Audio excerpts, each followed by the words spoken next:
عمرك قلت السنة الجاية أبدأ وبعدها السنة تخلص وانت زي ما انت؟ لو ده حصل معاك قبل كده الفيديو ده ليك. وقبل ما نبدأ اعمل لايك واشترك في قناة كملها علشان السنة دي ما تعديش عليك وانت بتتفرج بس. 1. بطل استهلاك وابدأ إنتاج. طول ما انت بتستهلك محتوى ومش بتعمل حاجة حياتك مش هتتغير. ابدأ اعمل حاجة صغيرة يوميا حتى لو كانت 10 دقايق. 2. اكتب أهدافك بإيدك مش في دماغك، على ورقة. لما تشوف هدفك قدام عينك كل يوم دماغك هيتعامل معاه كحقيقة مش حلم. 3. اقفل على نفسك وقت شغل حقيقي. موبايلك، سوشيال ميديا، إشعارات، كل ده بيسرق عمرك. اعمل وقت في اليوم من غير أي تشتيت. 4.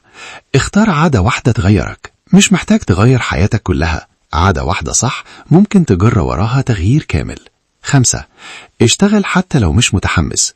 الحماس بيخون، اللي بينجح هو اللي بيكمل حتى وهو مش في مزاجه. لو استنيت 2026 علشان تبدأ يبقى عمرك ما هتبدأ. ابدأ النهاردة ولو بخطوة صغيرة، وافتكر دايما كملها.